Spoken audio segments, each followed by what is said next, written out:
Mesdames, Mesdemoiselles, Messieurs, je vous souhaite bonsoir. Donc, nous allons parler ce soir du hold-up sur les terres agricoles, mais pas que, comme on dit, pas que. On va aussi beaucoup parler, je l'espère, de la condition du monde agricole. Alors, pour ce faire, nous avons deux auteurs. Corinne Royer, qui est à ma gauche. Alors, c'est tradition de faire toujours une petite présentation. Si j'oublie quelque chose, vous me le dites, mais je ne crois pas. Écrivaine et romancière, jusque-là, ça va. Vous vivez entre les hauts plateaux du Pilat, près de Saint-Étienne. C'est ça. Hein, vous avez à votre actif plusieurs ouvrages. Alors, je vous dis franchement, je ne les ai pas tous, mais il y en a un qui m'a intéressé, que je lirai d'ailleurs. Mais enfin, je les cite. M comme Mohican, La vie contrariée de Louise, qui a obtenu un prix. Et leurs baisers lointains les suivent. Ce qui nous revient. Et c'est précisément ce titre-là qui a attiré mon attention. Corinne Royer, vous êtes par ailleurs directrice d'une agence de communication. Vous étiez ? Et réalisatrice de documentaires. En 1919, en publiant Ce qui nous revient, elle s'intéresse au destin de la femme médecin et chercheuse, Marthe Gauthier, et s'interroge sur la dépossession de sa découverte du chromosome surnuméraire de la trisomie 21. C'est bien ça ? Qui avait été, d'après ce que j'ai compris, détourné par M. Jérôme Lejeune. C'est ça. Ce soir, elle est parmi nous pour parler de son dernier livre, que j'ai là, le voilà, qui s'appelle Pleine Terre, que j'ai lu, j'ai terminé avant-hier. C'est un livre que je peux qualifier de coup de poing sur la tragédie que vit son personnage, qui est représentatif dans son histoire, parce que c'est tiré d'un fait réel, de vie son personnage, qui est un paysan, dont le nom est Jacques Bonhomme. C'est une tragédie que vivent bien des acteurs du monde agricole, et on en parlera tout à l'heure. À ma droite, j'ai mademoiselle ou madame ? Madame. Moi, je dis toujours madame. Et journaliste, vous avez travaillé à la revue Projet et à la Voix du Nord, le fameux journal du nord de la France, comme son nom l'indique, hein. Et vous enseignez à l'école supérieure de journalisme, bien connue, à Lille, et vous êtes l'auteur et coécrit avec Gaspard Dalins d'un livre qui s'appelle Les Néo-Paysans, dont j'ai deviné le contenu tout à l'heure, parce que j'ai pensé que c'était les gens des villes qui venaient s'installer à la campagne, et c'est ce qu'on appelle, c'est les nouveaux paysans. Hein. Vous êtes également un autre livre paru au Seuil, Pandémie, une production industrielle. Alors ça, c'est un livre terrible, hein, qui traite de l'élevage industriel et qui révèle les dangers sanitaires que fait peser la viande industrielle et tout ce qui tourne autour. Vous serez d'ailleurs demain présente à la conférence Pandémie et demain pour nous éclairer sur les méfaits de l'élevage industriel. Sur le sujet du jour, hold-up sur nos terres, vous avez à nous dire, car vous travaillez à un projet qui verra le jour l'année prochaine, et si tout va comme vous le souhaitez d'ailleurs, hein, est-ce que je suis dans le vrai ? Oui. Bon. Alors, les sujets, donc, hold-up sur la terre.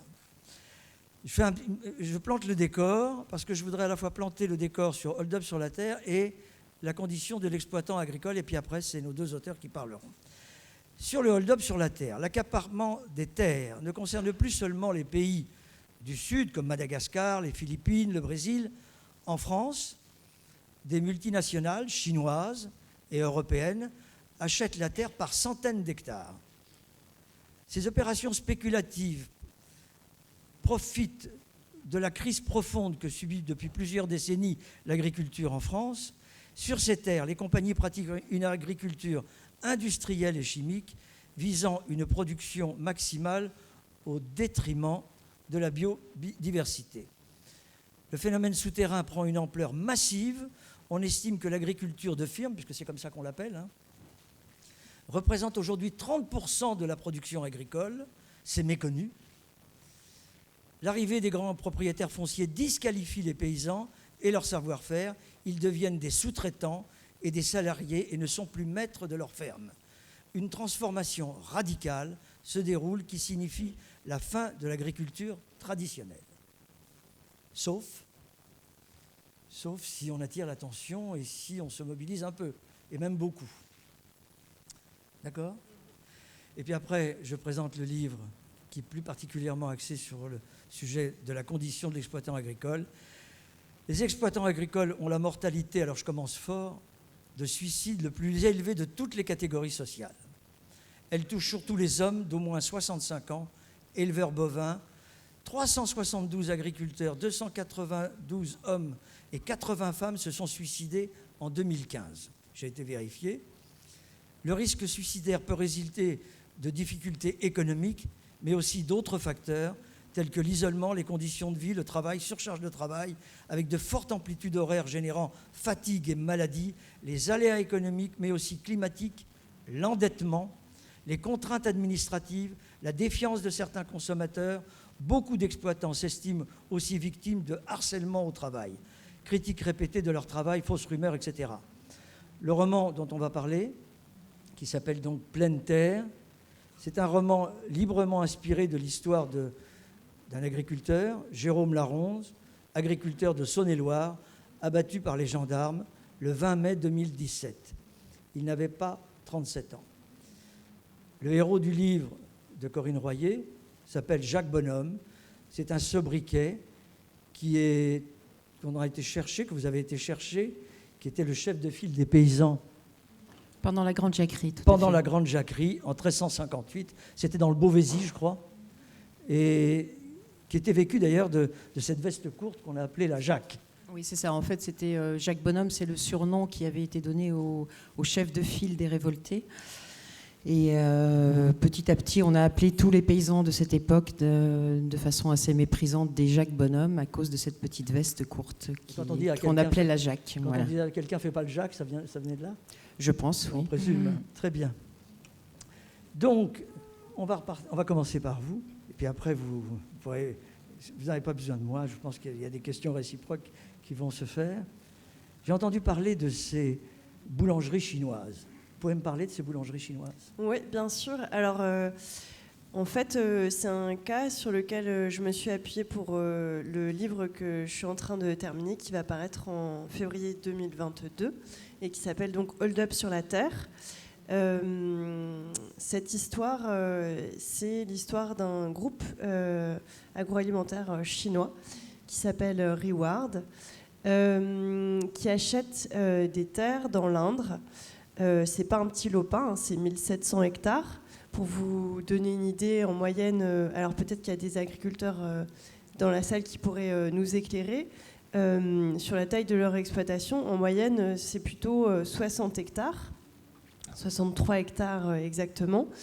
Donc là, on a eu un achat massif, c'était en 2016, par cette entreprise.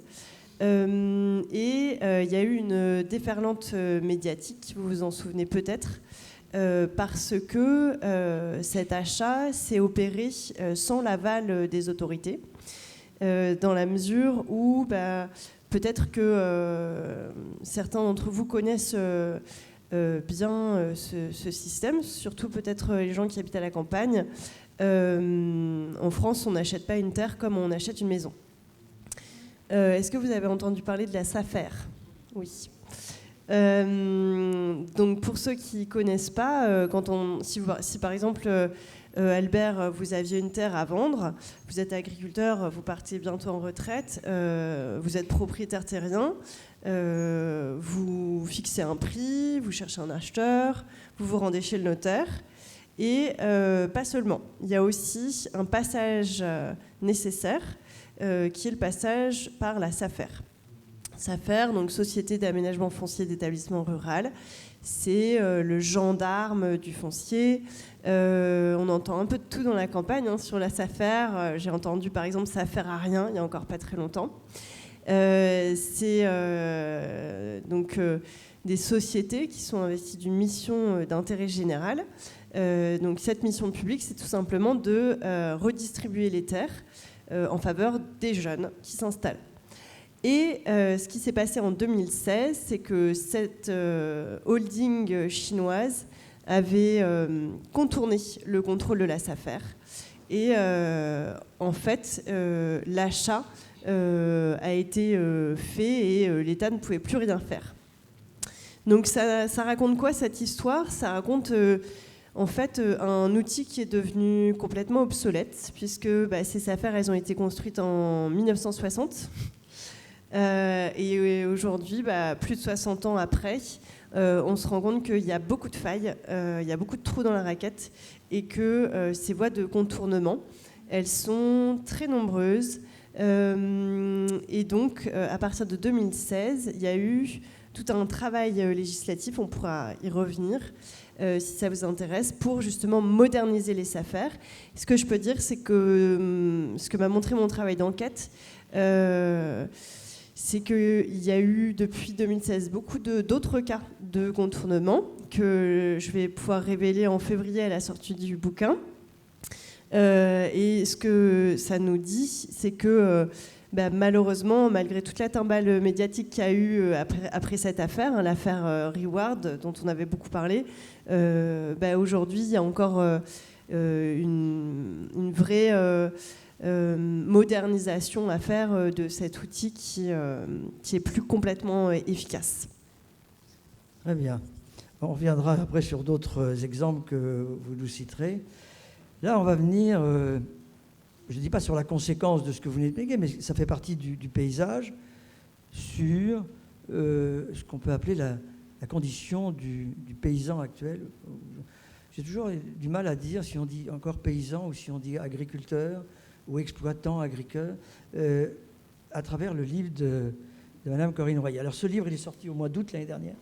Au mois d'août de cette année, là, dans la rentrée littéraire, tout à fait. Alors, on peut dire que, si vous voulez, il y a, pour informer les gens et pour leur faire prendre conscience de la joie et des misères du monde, il y a les essais, il y a les documents, mais il y a aussi les romans. Et on peut dire, par exemple, qu'on connaît mieux la situation des mineurs avec...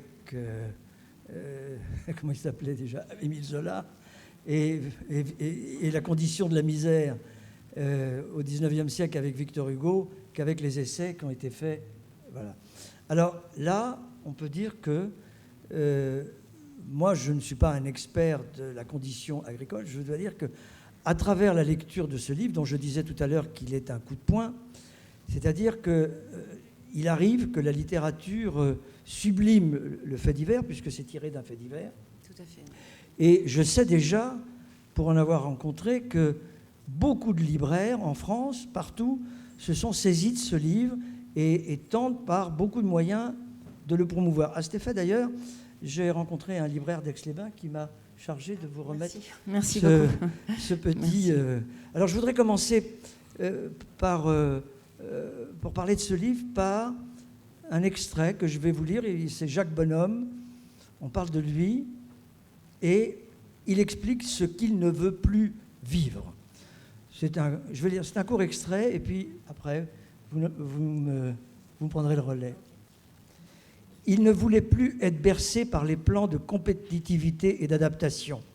La politique agricole commune, la course au rendement, la sacralisation du modèle intensif, la surexploitation et les monocultures de masse qui rongeaient les terres, polluaient les eaux, empoisonnaient les hommes, éradiquaient les petits paysans. Il s'était toujours méfié de l'agriculture productiviste, ces élevages concentrés, spécialisés, générant endettement et épidémies, favorisant l'agro-industrie avec des tonnes de tourteaux de soja distribués à un bétail fait pour pâturer dans les champs. Il était persuadé que cette modernité était dépassée, qu'elle était même le contraire du progrès. Il affirmait que pour soigner l'avenir, les agriculteurs devaient inventer des possibles qui panseraient le cœur des hommes en même temps que les plaies du vivant. Ça dit bien le désespoir de Jacques Bonhomme. C'est une bonne entrée en matière. Effectivement, Pleine Terre raconte l'histoire d'un agriculteur, puisque c'est ce personnage de Jacques Bonhomme. Mais évidemment, si on veut se pencher sur cette question-là, on va trouver actuellement dans notre monde contemporain des tas de Jacques Bonhomme, plus que c'est une histoire qui est assez représentative de ce que vivent les petits agriculteurs aujourd'hui en France. C'est, comme vous l'avez dit tout à l'heure, le roman est inspiré d'un fait divers qui a eu lieu en 2017, l'histoire de Jérôme Laronze, l'histoire d'un agriculteur, petite, moyenne exploitation, qui a subi un acharnement administratif pendant 3 ans, avec des contrôles de l'administration sur sa ferme, des contrôles à répétition, parce que justement, comme on le dit dans cet extrait, il refusait de rentrer dans ce modèle productiviste. Et puis le dernier contrôle sur sa ferme s'étant très mal passé, il a pris sa voiture, il a fui, il a quitté ses bêtes, il a quitté sa ferme. Et il s'est réfugié dans les bois et dans les environs pendant 9 jours et 8 nuits avec les gendarmes à ses trousses. Alors Pleine Terre, c'est vraiment un roman, c'est vraiment une œuvre de fiction. Moi, j'avais déjà travaillé sur ce texte et sur ce grand malaise paysan avant qu'on ne me raconte un soir dans une ferme ce fait divers de 2017. Mais j'ai reconstruit mon roman en m'appuyant sur les faits, sur ce qui s'était réellement passé, sur ce qui permet de comprendre cette spirale en réalité, une fois que ces petits agriculteurs sont rentrés dans le collimateur de l'administration, comment tout est fait pour les faire disparaître, comment tout est fait pour privilégier le modèle industriel et les grosses exploitations. Donc j'ai vraiment gardé les faits qui montrent, je crois, très bien cette spirale infernale de laquelle il est très très difficile de sortir. Mais par contre, mon personnage est vraiment un personnage de fiction. Moi, j'ai rencontré... Alors je vis au milieu des agriculteurs depuis 25 ans. J'ai moi-même grandi dans une ferme. Donc j'ai tenté par ce roman de créer un personnage qui soit un peu... C'est un peu comme si tous les gens que j'avais rencontrés, je les avais mis dans une boîte que j'avais secouée, qu'il en était ressorti ce personnage de Jacques Bonhomme. Et vous évoquiez tout à l'heure le principe du roman. C'est une histoire qui a été relatée dans Le Monde par Florence Aubenas, à peu près au même moment que la sortie du roman. Il y a eu 6 grands articles dans Le Monde autour de l'affaire Jérôme Laronze. Alors Florence, elle s'est attaquée, elle, à un travail journalistique, c'est-à-dire qu'elle a rencontré la famille, elle a rencontré les amis, elle a rencontré des gens de l'administration. Elle a essayé de faire un portrait assez objectif de la situation, un portrait objectif de qui était Jérôme Laronze. Moi, évidemment, ce qui m'intéressait, c'était toute la subjectivité du roman. Et par exemple, elle n'a absolument rien écrit dans ses articles sur ces 9 jours de cavale, parce qu'il n'y avait pas de témoignage. Personne ne sait ce qu'a fait cet agriculteur pendant ces 9 jours. Et bien évidemment que c'était tous les blancs de cette histoire qui m'intéressaient. Moi, en tant que romancière, mon matériau romanesque se trouvait là, se trouvait dans tout ce que le récit journalistique ne pouvait pas raconter sur cette histoire-là. Vous l'avez construit quand même avec l'idée d'un suspense, c'est-à-dire qu'il y a à la fois la construction du roman.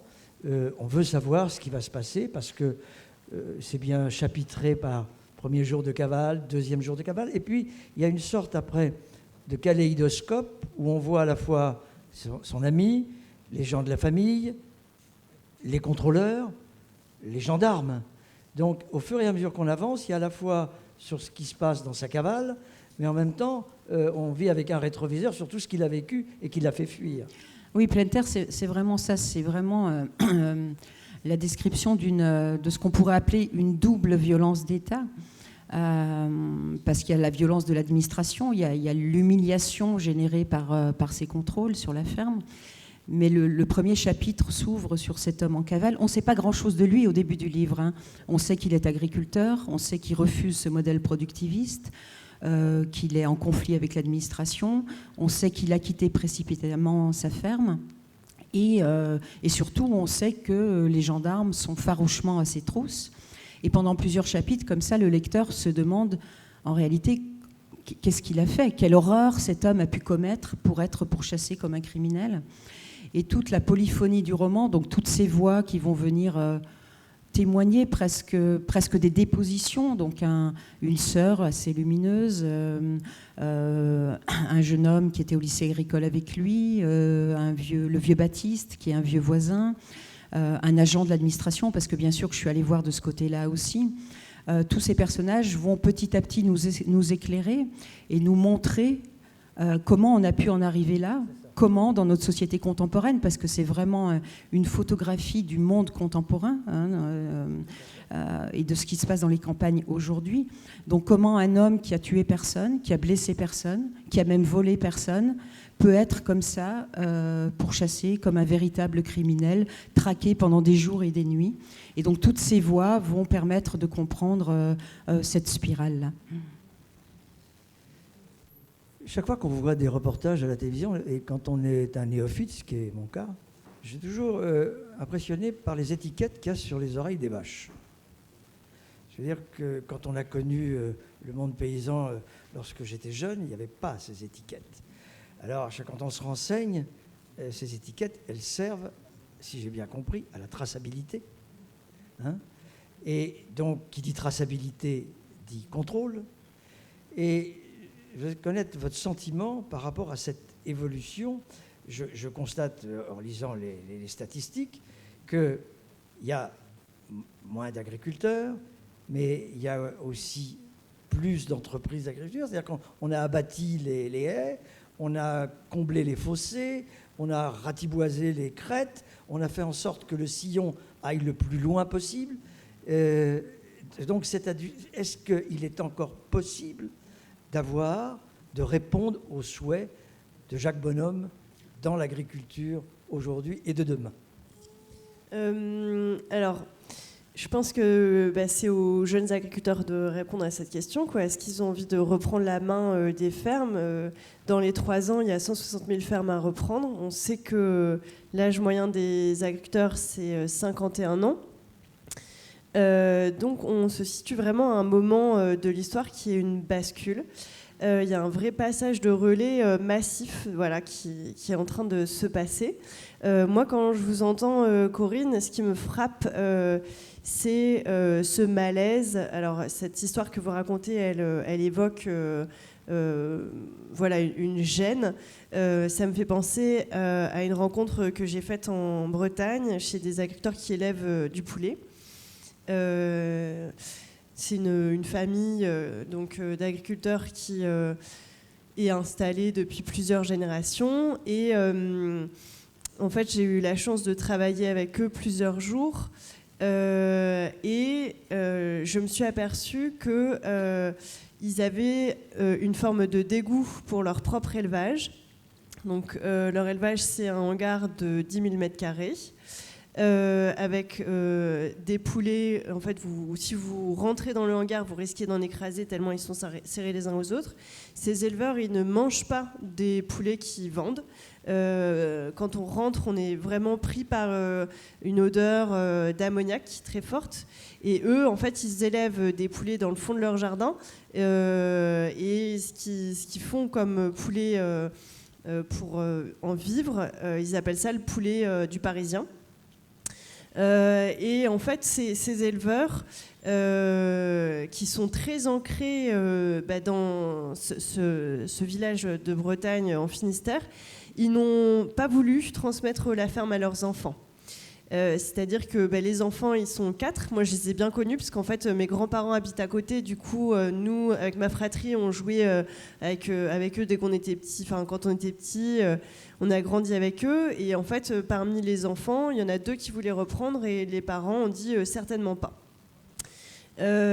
Alors, cette histoire, moi, c'est quelque chose qui me paraît représenter une tendance beaucoup plus large. Et en fait, j'avais repéré un sondage qui a été fait dans le milieu agricole qui dit que 72% des parents agriculteurs ne souhaitent pas que leurs enfants reprennent la ferme. Et donc, je pense qu'aujourd'hui, la difficulté qu'on voit, c'est l'espoir.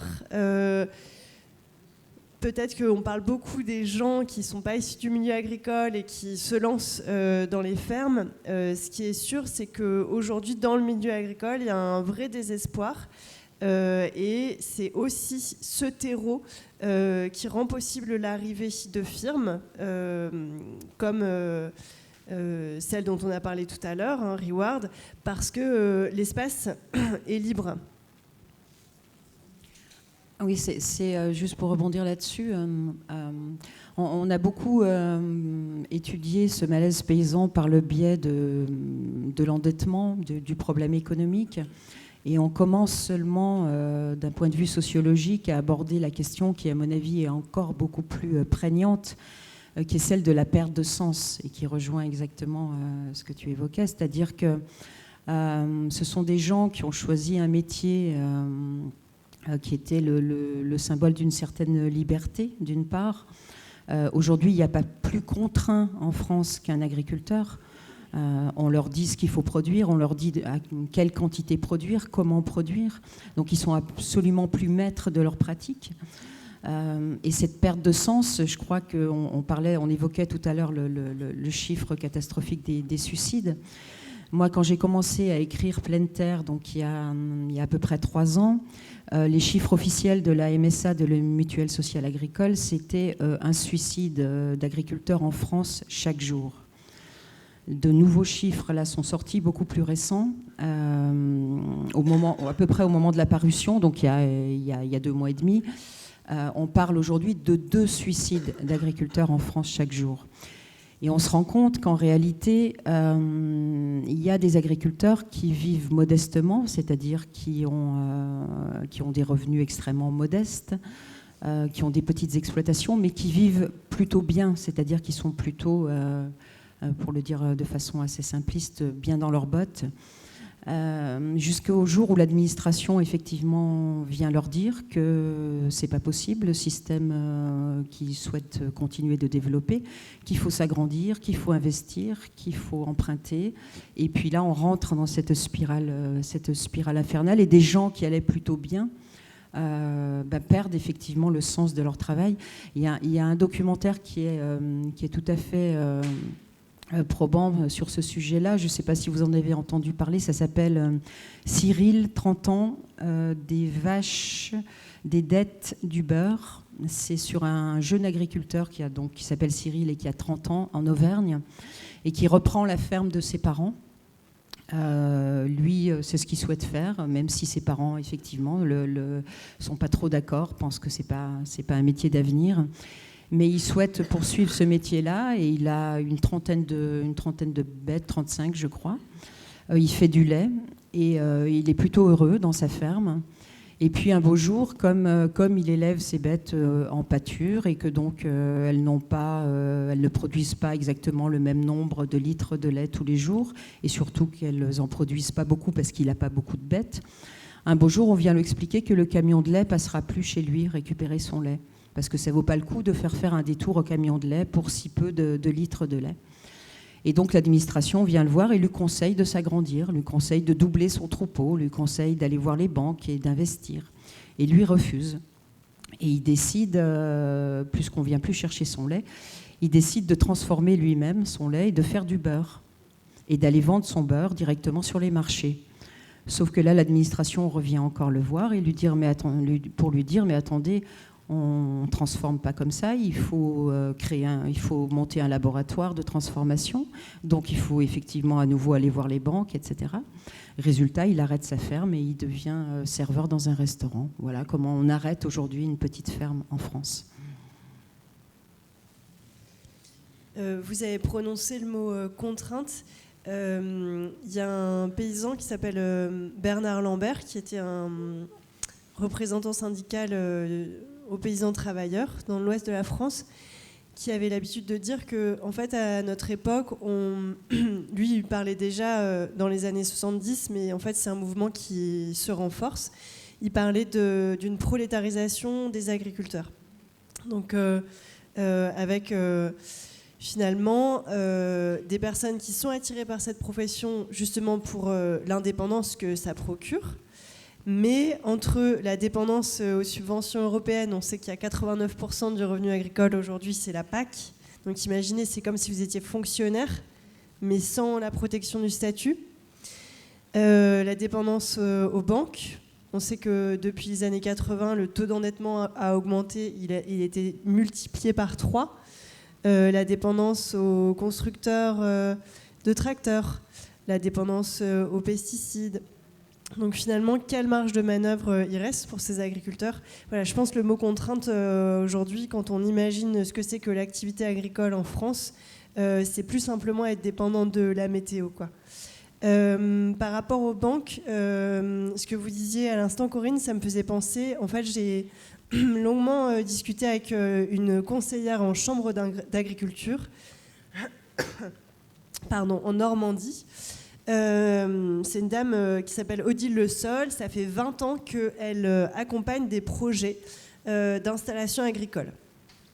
Et elle me dit, on voit apparaître un phénomène nouveau depuis 4-5 ans, c'est que les banques ne suivent plus les jeunes. Alors, je ne sais pas si certains d'entre vous ont entendu parler de ça. Alors, plus généralement, depuis la crise de 2008, les banques sont plus frileuses, on le sait.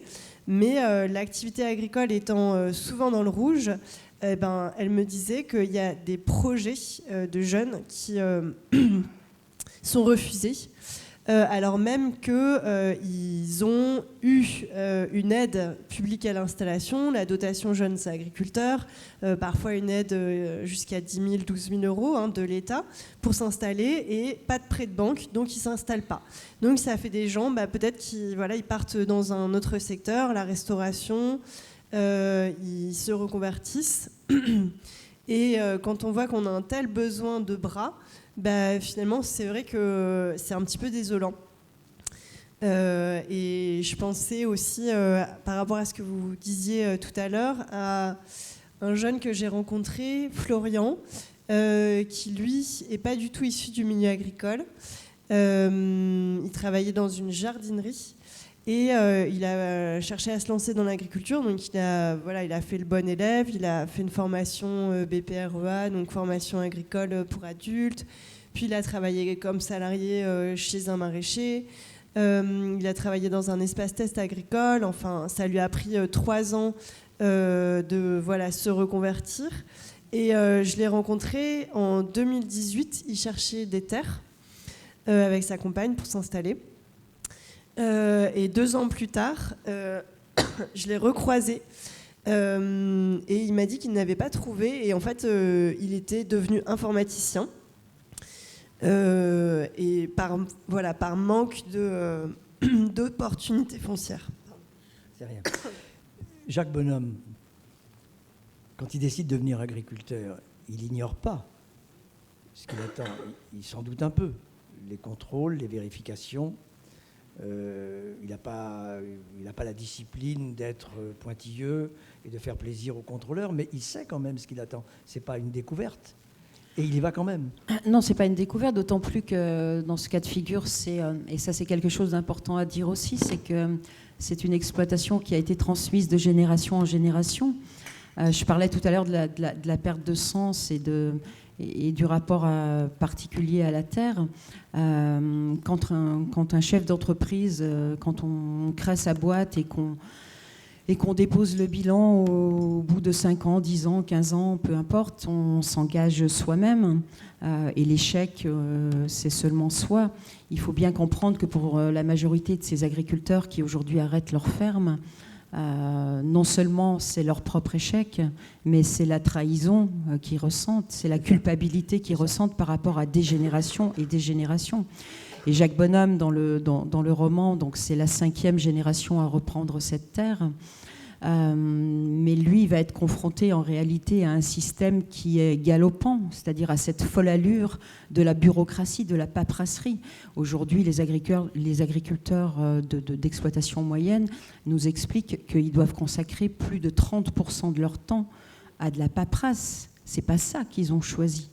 Parce que ce temps-là, ils le prennent où ? Eux, ils sont là pour s'occuper de leurs terres, pour s'occuper de leurs bêtes. Alors, les grosses exploitations, c'est facile. Les grosses exploitations, elles ont des secrétaires, elles ont des comptables pour faire toute cette paperasse. Mais ça aussi, ça fait partie des choses qui leur fait réellement perdre le sens de leur métier. Et Jacques Bonhomme, ce qu'il a dans les pratiques de ses parents, simplement la génération au-dessus, il n'avait pas assisté à ça. Il n'avait pas assisté à cette mainmise de la bureaucratie et de la paperasserie sur son métier. On revient un peu sur l'exemple chinois qu'on a vu tout à l'heure. Il y a ce qu'on appelle toute une alchimie foncière, où des gens très au courant des règlements, je dirais de toutes sortes de professions, dont le but ultime est quand même le profit, puisqu'il faut bien appeler les choses par leur nom, sont spécialisés dans ça. Mais on peut se poser la question de savoir à quelle fin. Est-ce que la fin, c'est la destruction d'une agriculture traditionnelle? Si on prend une salle de personnes comme ici, il y a la moitié des personnes qui sont ici. Si on reprend la carte de l'agriculture française en 1900, la moitié de la population française était issue de l'agriculture. Je crois que maintenant, le nombre de personnes salariées agricoles, ça doit représenter entre 1,5% et 2% des salariés. Donc on a complètement abandonné. La seule vitrine qu'il reste, factice, on peut dire, c'est le salon de l'agriculture. Mais à quelle finalité industrielle, productiviste, on veut arriver? Et est-ce qu'elle est dissimulée et cachée? Alors, sur l'affaire Reward, ces 1700 hectares dans l'Indre servent à approvisionner une chaîne de boulangerie en Chine. Et pour la petite histoire, du fait de l'échec de modernisation des SAFER, puisque jusqu'à aujourd'hui, en fait, il existe une faille béante pour contourner le contrôle officiel. En fait, la même entreprise, Reward, a acheté aussi dans l'Allier 900 hectares. Et donc, on peut dire que en fait, cet accaparement, il se fait au vu et au su de la puissance publique, mais pour l'instant, sans grande réaction. Ce que je peux dire, c'est que cette agriculture, quand vous arrivez dans la ferme, c'est une ferme de salariés. Donc, vous avez un agromanager qui est à la tête de la ferme, qui est à des milliers de kilomètres de là. Et les agriculteurs, donc ces salariés, ne font que appliquer des directives qui leur sont envoyées par le siège. Donc c'est le glissement vers une agriculture finalement qui ressemble à n'importe quelle entreprise, dans le sens où on est face à quelque chose qui est plutôt comme une usine à ciel ouvert, vous voyez. Vers quelle finalité? Alors, c'est sûr que là, en l'occurrence, il y a le thème de l'approvisionnement du marché chinois, donc qui suscite un petit peu toutes les passions nationalistes, voilà, donc sur l'échiquier à droite, mais aussi les questions de souveraineté alimentaire plus à gauche, avec la question de se dire, mais attendez, en fait, si on exporte les céréales, quelle autonomie alimentaire on a nous? Et on se rend compte dans des périodes comme celle qu'on traverse en ce moment, que c'est important d'avoir des circuits courts pour maintenir les flux d'approvisionnement. Par rapport à la question de cette affaire chinoise, finalement, même si elle est assez passionnelle, pour moi, elle est complètement secondaire, dans le sens où aujourd'hui, les achats fonciers par des étrangers, ça représente 2%. Des achats. Donc 98%, ce sont des Français. Et je pense que ça, c'est important de le souligner parce que voilà, c'est un petit peu toujours facile de pointer des achats qui nous paraissent choquants, alors qu'en réalité, on s'aperçoit que les acquéreurs sont dans leur écrasante majorité des Français. Pardon, oui, des Français, mais pas toujours des terres agricoles qui sont à nouveau utilisées pour... on parle de l'artificialisation, je vais y arriver, des terres, c'est-à-dire sur l'urbanisation qui grignote justement les terres agricoles. Et tout à l'heure, dans l'exemple de ce jeune homme qui ne trouvait pas de terre, il faut savoir qu'en France, quand même, notre potentiel de terres agricoles est justement les plus belles terres, les plus bonnes terres, les terres les plus riches, sont en train d'être bétonnées, sont en train d'être vouées à autre chose qu'à l'agriculture. Complètement. En fait, ce qui est absolument frappant aujourd'hui, c'est que l'homme, il s'est installé, que ce soit Paris, Lyon, sur des terres qui étaient très très fertiles. Et aujourd'hui, les meilleures terres de France, elles sont en train d'être urbanisées. On a beaucoup parlé du projet d'urbanisation à Gonesse, en région parisienne. On parle régulièrement de nouvelles ZAD qui se créent. Ce qui est certain, c'est qu'en fait, on est face à un sorte de paradoxe dans le sens où la Terre n'a jamais été autant menacée. Et en même temps, on n'a jamais eu autant d'associations de protection du foncier agricole, on n'a jamais eu autant de collectifs mobilisés pour protéger la terre. Et ce que je peux dire par rapport à cette raréfaction du foncier agricole, c'est quand même un département tous les 7 ans qui saute, un département en surface agricole. C'est que la conséquence directe pour les agriculteurs, c'est une augmentation du prix des terres. Parce que forcément, une ressource qui est plus rare devient plus chère. Et là aussi, ça rejoint en fait ce dont on parlait tout à l'heure avec la difficulté de financement des banques, puisque finalement, quand, par exemple, si moi j'avais un projet d'installation agricole, que demain je deviens agricultrice, si j'achète une terre à 10 000 euros, c'est pas pareil que quand elle est à 4 000 euros, et donc voilà, la banque me suit moins facilement. Pour vous donner une idée, aujourd'hui en France, la moyenne c'est 6 000 euros par hectare, mais c'est une moyenne qui cache de très grandes disparités. Je suis allée à un moment de mon enquête dans le Var et dans un petit village qui s'appelle Soliespont. Soliespont, c'est 55 000 à 70 000 euros l'hectare de figuier. C'est un village qui est connu pour la figue. Et j'ai rencontré un agriculteur qui m'a expliqué que le problème, c'est que par rapport au prix de la figue, en fait, le prix du foncier agricole, ça n'a rien à voir. Et donc, à partir du moment où l'outil de travail n'a plus à voir avec l'économie agricole, le foncier sort mécaniquement des mains des agriculteurs. Et c'est pour ça que le sujet des firmes, moi, m'a intéressée, c'est qu'en réalité, on voit une sorte d'impossibilité pour les agriculteurs de rester maîtres de la terre du fait de cette inflation du prix des terres. Je ne l'ai pas dit, mais aujourd'hui c'est 6 000 euros en moyenne. C'est 3 fois plus qu'il y a 10 ans, par exemple. Donc parler d'inflation, ce n'est pas exagéré. Oui, simplement, ce qu'il faut bien comprendre, c'est que quand on aborde cette question, en réalité, de ce qu'on pourrait appeler le malaise paysan contemporain. Et c'est moi ce qui m'intéressait à travers le roman, parce que un roman va être ouvert par des gens qui ne sont pas forcément sensibles à ces sujets-là, des gens qui n'ouvriraient effectivement jamais un essai ou la presse agricole.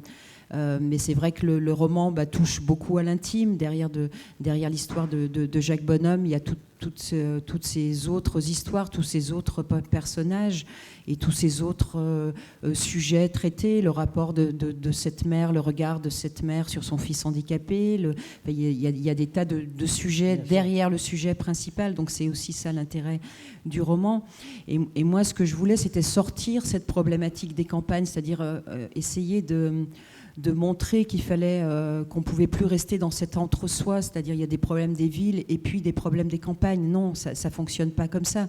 Parce que quand on parle de ce problème-là, en réalité, on parle de quoi ? On parle de ce qu'il y a dans nos assiettes, on parle de santé publique, on parle de bien-être animal, mais on parle aussi de réchauffement climatique, d'environnement. Et tout ça, ce n'est pas des questions de campagne, c'est des questions de société. En réalité, la vraie question que pose Pleine Terre, en tout cas je l'espère, c'est dans quel monde on veut vivre demain, dans quelle société on veut vivre demain. Et c'est pas, on peut pas isoler cette question des campagnes aux frontières des campagnes. Comme vous le dites, vous avez adressé ce livre à ceux qui ne connaissent pas. Oui, c'est un peu ça l'idée. Là, moi, je suis dans une grande tournée de rencontres depuis début septembre. J'ai fait un tour de France et quelques dates en Suisse. Dans les grandes villes, c'est vraiment l'étonnement. Et moi-même, je suis étonnée de cet étonnement. Les gens disent, mais alors, mais nous, on croyait que nos agriculteurs, encore aujourd'hui, ils étaient libres de faire comme ils voulaient, et que s'ils utilisaient des pesticides, c'est parce qu'ils voulaient utiliser des pesticides. Non, ils sont pris dans un système, ils sont pris dans un rouage. Et Pleine Terre, c'est vraiment c'est Kundera qui disait que le roman a question à tout. Donc évidemment que j'apporte pas de réponse et je suis pas spécialiste du milieu agricole. Par contre, j'essaye de poser des questions qu'il faut vraiment se poser. Il y a vraiment urgence aujourd'hui à se poser ces questions. Néanmoins, en écrivant ce livre, donc, il y a une réelle connaissance des choses et vous l'apportez à la portée du lecteur, à la portée de la compréhension du lecteur. Moi, quand j'ai lu les choses, il n'y avait rien qui m'a rebuté d'aspect technique. J'ai tout compris de choses que je ne savais pas.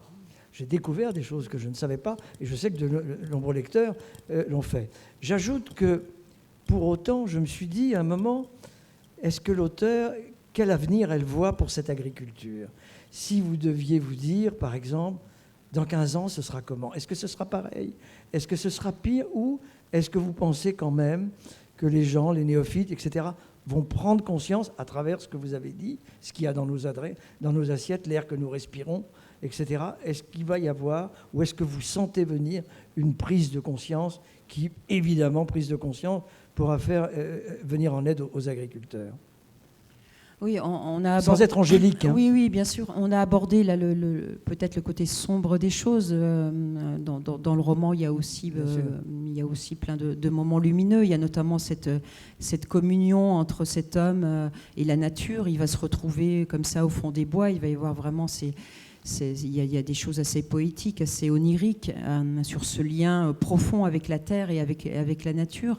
Il y a cette capacité d'émerveillement en fait qui perdure dans nos campagnes. Moi, c'est vraiment quelque chose qui me frappe et qu'on a peut-être un peu perdu dans les villes. Et moi, je crois beaucoup à ça, à essayer de restaurer nos capacités d'émerveillement, essayer de se rendre compte tout simplement de ce qu'on est en train de perdre. C'est quelque chose d'essentiel. Et le roman a reçu, il y a quelque temps, le prix du roman engagé pour la planète au festival de Mouansartou. Et un agriculteur qui avait vu sur le net qu'on allait me remettre ce prix m'a envoyé un petit message à lire au moment de la remise du prix. Et évidemment, ça m'a bien évité de faire un discours, c'était formidable. Et donc j'ai lu son petit message et il revenait sur ce que vous disiez tout à l'heure, c'est-à-dire que beaucoup d'agriculteurs vont partir à la retraite prochainement. On ne peut pas compter non plus sur la démographie des campagnes pour prendre le relais. Et donc lui, il lançait vraiment un appel touchant, très émouvant à la société civile. C'est-à-dire qu'il ne faut pas se voiler la face. Aujourd'hui, ce n'est pas les enfants d'agriculteurs qui vont pouvoir reprendre toutes les fermes qui vont être à reprendre. Donc il faut vraiment ce mouvement de la société civile, il faut vraiment faire naître ce nouveau désir. Alors moi, j'aime pas tellement le terme de retour à la terre, parce que est-ce qu'on l'a vraiment jamais quitté, la terre ? Est-ce qu'on l'a pas au fond de soi de toute façon ? Mais il y a énormément d'initiatives et peut-être que c'est le seul bon côté de cette pandémie qu'on a vécue et qu'on continue de vivre. Je crois que les gens ont vraiment ressenti un besoin de retrouver de la proximité, de retrouver de l'échange. Je crois qu'ils ont tout simplement compris que c'est quelque chose qui n'était pas, qu'on pouvait réellement perdre, qui n'était pas garanti pour l'avenir. Et rapprocher, ne serait-ce que rapprocher par les circuits courts le consommateur et le producteur, c'est quelque chose d'essentiel. Parce que le gros problème, il est là. C'est-à-dire qu'aujourd'hui, on a perdu ce lien. On l'a perdu géographiquement, parce que ce qu'il y a dans nos assiettes, souvent, ça vient de très loin. Mais on l'a perdu aussi parce qu'il y a des tas d'intermédiaires entre le producteur et le consommateur. Aujourd'hui, je ne sais même pas combien il y a d'intermédiaires. Donc retrouver, resserrer ce lien-là. Et il y a beaucoup d'initiatives aujourd'hui, d'initiatives privées, d'initiatives associatives qui vont dans ce sens-là. Donc ça fait partie des... Est-ce que ça se sait assez ? Le problème, c'est que je ne crois pas, moi, sincèrement, que des initiatives privées ou associatives vont pouvoir changer le monde. Je crois qu'il y a un moment où il faut qu'il y ait un accompagnement politique. Aujourd'hui, il y a un grand écart entre le discours des politiques et la réalité. Et c'est ce grand écart, c'est ce fossé-là qu'il faut arriver à combler. Il faut savoir qu'au moment où on parle, malgré tous les grands discours sur la nécessité de mieux manger, de développer le bio, etc., aujourd'hui, on parlait tout à l'heure des subventions de la PAC, font qu'un agriculteur en modèle traditionnel, donc en réalité le modèle traditionnel, c'est ce modèle productiviste, donc qui utilise des intrants, qui respecte assez peu l'environnement, qui entasse ses bêtes, etc. Il touche à l'hectare 2 fois plus de subventions qu'un agriculteur en bio. Donc ça veut dire que l'incitation politique, pour l'instant, elle ne va pas du tout dans le bon sens. Donc moi, je crois vraiment que toutes les initiatives qu'on est en train de voir et la prise de conscience de la société civile, il faut espérer qu'elles puissent faire bouger les choses au niveau politique, mais qui sont très compliquées parce qu'on a des groupes agro-industriels extrêmement puissants qui vont pas nous laisser faire marche arrière très facilement. Quand on lit votre livre, là, celui-ci, on se dit que la route est longue, hein, parce que la production animale industrielle, c'est effrayant. Je retiens juste une image. On voit d'ailleurs sur la couverture un poulet avec quelqu'un qui l'envoie. D'après ce que j'ai compris, on développe tellement la masse musculaire de la volaille que les os ne suivent pas. Il suffit qu'on prenne un poulet dans les mains et les os craquent. Et ce livre est... moi, c'était vraiment... je ne savais pas, je vous dis franchement, je ne savais pas que c'était à ce point. Et pourtant, je n'ai pas une tendance à faire l'autruche, si j'ose dire, mais j'ai découvert l'horreur. L'horreur, c'est-à-dire que la lecture de votre livre, ça m'amène à chaque fois que j'ai du poulet dans mon assiette, je me dis, mais qu'est-ce que c'est que ça ? Avant, je ne me posais pas la question, je vous assure, c'est totalement générationnel, mais grâce à ça, c'est effrayant. Oui, alors ce témoignage, c'est un éleveur qui me l'a donné. En fait, il m'expliquait que lorsqu'il charge les poulets pour les emmener à l'abattoir, donc il prend les bêtes les unes après les autres, et en fait, c'est des poulets qui grossissent en 28 jours, donc c'est vraiment une croissance très rapide. Et ils ont une alimentation qui leur permet de se développer les muscles, mais leurs os en fait sont très très fragiles. Et donc il me racontait que quand il les déplace, en fait, il entend craquer les os. Et voilà, ça nous raconte vraiment cette agriculture intensive avec des animaux en très grand nombre qui sont concentrés. Alors c'est un petit peu annexe par rapport à ce soir, mais en fait le point de départ de ce livre, ça a été de me dire au moment de la pandémie qu'on traverse dans le monde humain, est-ce qu'il y a aussi des épidémies chez les animaux ? Est-ce qu'il y a aussi des épidémies dans les fermes ? Oui, il y en a de plus en plus. Donc voilà, c'est pas non plus un sujet très souriant. Et ça, on va en parler demain. mais on va en parler demain. Oui. L'agriculture industrielle participe à cette augmentation des épidémies dans le monde animal. Par rapport à ce que vous disiez tout à l'heure, Corinne, moi, ce qui m'intéresse dans le monde d'après et dans la transition politique du monde agricole, c'est 2 choses. En fait, peut-être la première, c'est effectivement tout le levier citoyen. C'est sûr que manger, c'est un acte politique. En Grèce, pardon. Je vais repartir de ce festival avec une bronchite. Ça va pas du tout. Hein. J'ai du Doliprane. Merci. Je crois que j'ai besoin d'un bon coup de pchit. En Grèce, on dit on vote avec sa fourchette. Je trouve que c'est très juste. C'est vrai que quand on pense politique, on pense mettre un bulletin dans une urne, même s'il y a plein de moyens de faire de la politique. Manger, c'est aussi un acte qui détermine comment sont organisées nos campagnes, comment vivent nos agriculteurs. Et donc, dans ce sens-là, oui, on peut tous se bouger, c'est sûr. Mais je pensais aussi à un mouvement qui est emblématique de l'agriculture citoyenne, c'est Terre de Liens. Je ne sais pas si vous en avez entendu parler. Terre de Liens, c'est une fondation qui achète des terres pour justement les sanctuariser, donc les sortir de l'urbanisation, en tout cas de la menace de l'urbanisation. Aujourd'hui, c'est 7000 hectares 250 fermes. Alors c'est un réseau qui est aussi parfois critiqué dans le milieu militant parce que beaucoup de fermes à gérer, c'est aussi une difficulté. Donc voilà, c'est depuis la création en 2008, il y a eu un grand chemin qui a été parcouru.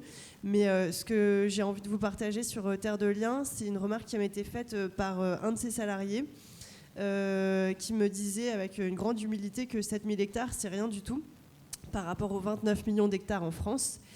C'est vraiment une goutte d'eau, mais c'est un point d'acupuncture, comme il me disait, dans le sens où ça fait vraiment circuler les idées. C'est-à-dire que Terre de Liens, vous allez n'importe où en France, maintenant les agriculteurs connaissent. Et c'est un peu comme l'agriculture bio, c'est-à-dire que c'est peut-être que 7% de la surface agricole, mais ça fait parler, ça fait discuter, ça politise. Et donc il y a une vraie empreinte, il y a une vraie force de ce mouvement parce qu'on sent que ça intéresse et ça contient vraiment des germes d'une transition plus large. Mais par rapport à ce que vous disiez, Corinne, juste avant, sur l'accompagnement politique, évidemment que c'est pas en bichonnant une petite oasis bio qu'on va changer le modèle agricole.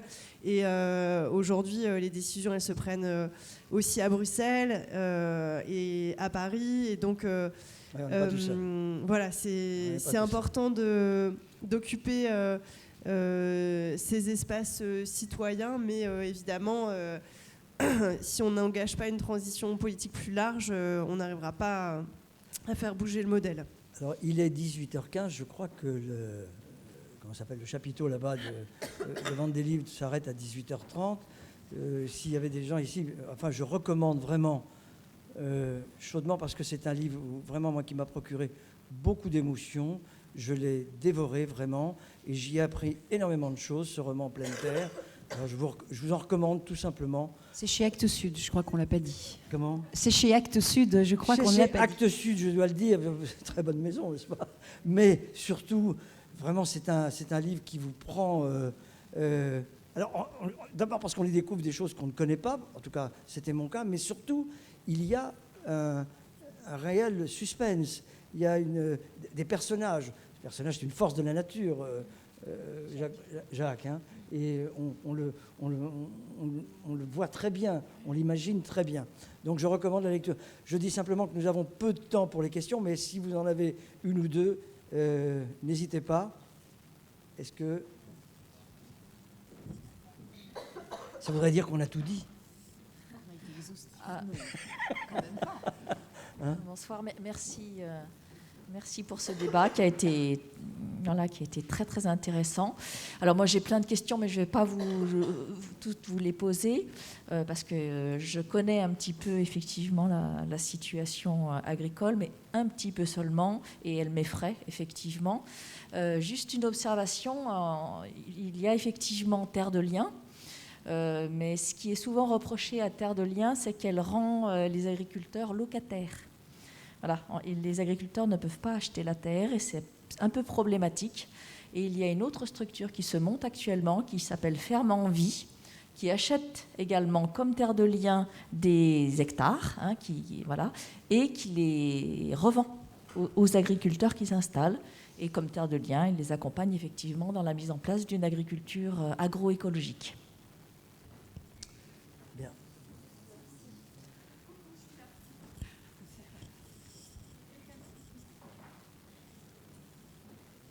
Monsieur ici. Non, mais du coup, très rapidement, bonsoir.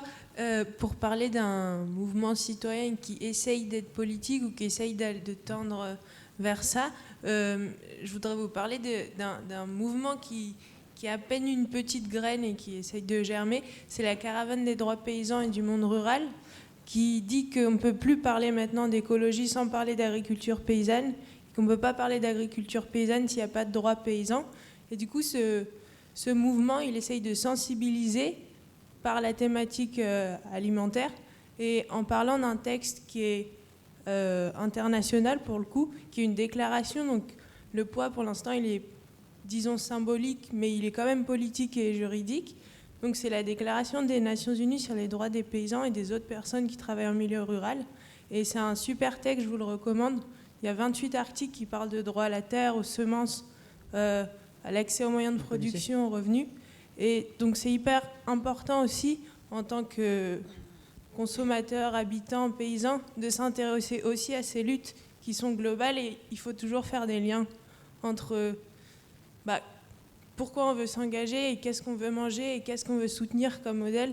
Et est-ce qu'on veut une agriculture faite par des machines qui est toute connectée, ou si est-ce qu'on veut encore des humains qui mettent les mains dans la terre et qui pensent à ceux qui vont manger leur aliment. Et voilà.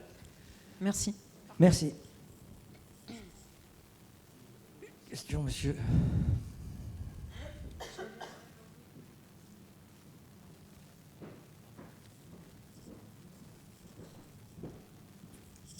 Oui, bonsoir. Très rapidement, je ne sais pas si vous allez pouvoir y répondre, mais est-ce que vraiment le fait qu'il y ait spéculation sur les terres est un problème, puisque c'est vrai que beaucoup d'agriculteurs sont locataires des terres, et c'était le cas de mes parents, c'était le cas de mes grands-parents, et malgré tout, l'agriculture peut être de qualité avec des locataires, puisque je crois que le prix des locations est très régulé.